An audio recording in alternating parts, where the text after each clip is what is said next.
Hello folks, I'm Mike Murdos from Gamer Logic, and what you're looking at here is beta footage from Star Wars Battlefront. This is the Xbox One version of the game. Everyone's saying that the Xbox One version of the game is actually the ugliest version in terms of graphics, PC taking the nod at first, PS4 taking the nod at second, and Xbox One being the worst at third.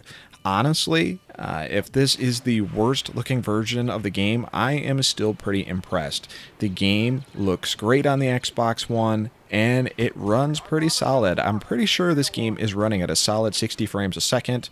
You probably won't be able to see that in the video because I was capturing at 30 frames a second, but it was smooth and no really noticeable lockups or delays. The only time I ran into that was actually in the menus. That was about it. Now, to add to the great visual effects of this game, the audio is fantastic as well. It has all of the authentic Star Wars sounds, so it really does put you like you're in the middle of the Star Wars universe, like you are taking place in a Star Wars movie. That's probably one of the better positives of this game, because I do have some complaints about it. So let's get into the complaints right away then, and my first major complaint about Star Wars Battlefront is the fact that you really don't get into vehicles. And I mean that by you don't go to a docking bay or a landing bay, see an X-Wing, see a snowspeeder, whatever, and hit X to get into it. No. Instead in this game, you find vehicles littered around as power-ups. You find the power-up on the map, and then in the Xbox One's case, you hit LB and RB, and you are able to magically get into the starship fighter that you picked up. Kind of like you're calling in a airstrike, which I guess is kind of neat, but I'd really rather just get in the vehicle myself. It just feels weird. And when you actually do get into the vehicles, they handle very, very poorly. It's almost like they go too fast. And even if you brake them, like it just seems like there is too much speed for these things. Especially the snowspeeder. I found it very hard to control the snowspeeder, and I wasn't able to pull off any kind of tow cabling or anything to knock a AT-AT down. It just didn't seem very effective. And I guess that leads me to another point about this Hoth battle in this game is, why are there TIE fighters? Why are there TIE interceptors? Why are there X-Wings? Why are there A-Wings?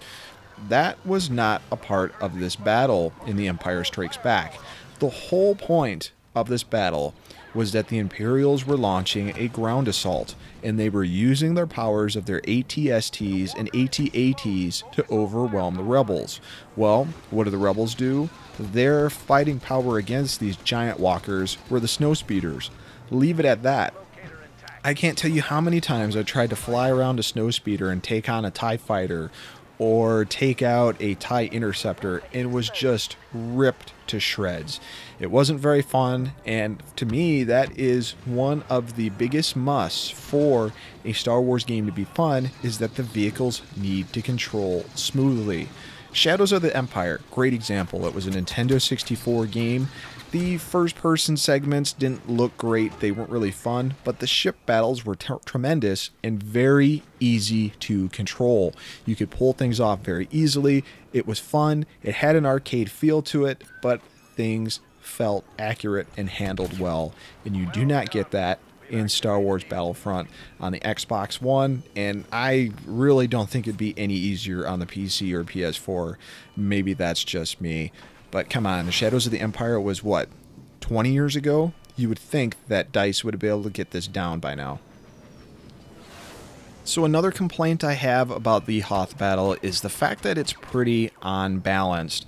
The rebels get their ass kicked in this level, so if you're playing that side, be prepared to pretty much lose. Which, I mean, that's accurate to Empire Strikes Back, right? The entire Imperial army was coming, Darth Vader, AT-STs, probe droids, AT-ATs, snow troopers, you name it. The rebels had their backs against the wall. Here's my problem with DICE's interpretation of this level, though. Yeah, the rebels were definitely on the losing side in this battle, but for you to be successful, you have to hold these uplinks, which you're pretty much pounded by you know, the ATSTs, the AT-ATs that control reasonably well, and it's easy to shoot things with. Instead, the Rebel side has these poorly handled snowspeeders that can barely do anything, and you just get easily destroyed. The only way the Rebels can win on this is if they destroy both of those AT-ATs. It's not like the movie where you're basically holding them off until the Rebel fleet can flee.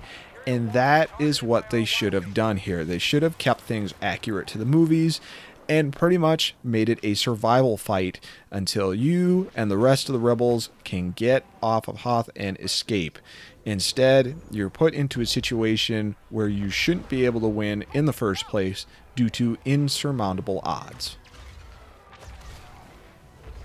Alright, so let's move on from the Hoth battle and talk about the survival mode of this game, which is DICE's way of giving you a single-player mode and a co-op mode. In the Xbox One version, you can either play co-op locally or you can play with a partner on Xbox Live. And that's what I was actually doing in this particular capture here. I was playing with my buddy Nikos, and we were testing our might against wave after wave of the Empire's stormtroopers and whatever else they would throw at us. This particular map, you got 6 waves. I believe in the full version of the game you will have 15, but how it works, first wave you have a bunch of regular stormtroopers, you clean them out, you fight an ATST, then you get scout troopers, you get jump jet troopers, and then the last 2 rounds you kind of get a mix of them, and then you end up fighting a mix of them as well as a ATST. You know, communicating with a friend is always fun, and with multiplayer games, especially like this, if you have someone to play with and communicate with, it's going to make the game better. This being a single-player portion of the game, I think would be really, really, really boring. And I found it kind of old really quickly just playing with it myself. When you actually play with a co-op partner, it does make it a little bit more challenging. It makes it a little bit more fun because sometimes the enemies decide to pick on one person over the other and you're saving the other person. But just like a lot of games, like Gears of War, for example, has its horde mode. It gets old after a while. It gets old pretty quickly, actually. So that marked with the level design here, which, I don't know, I found pretty basic, even though it looks amazing, just wasn't my cup of tea. So I don't know. Is this game going to be worth picking up the full version of? You know, I think I'm actually going to wait for some reviews and see what the other levels are like, see what the balancing is going to be like after the beta here and after they get a couple patches in, because that's the big thing. DICE needs to fix the controls as far as vehicles go. They need to streamline that a little bit.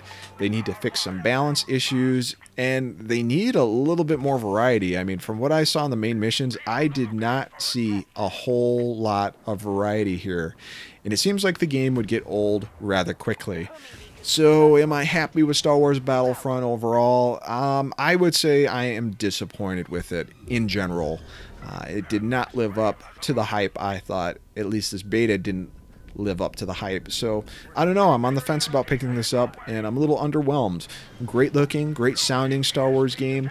The makings of a great game are here, but it's just missing a little something. And hopefully DICE and EA can add that in while the game is released, instead of having to put all that into a sequel. This has been Gamer Logic, folks. Thanks for watching.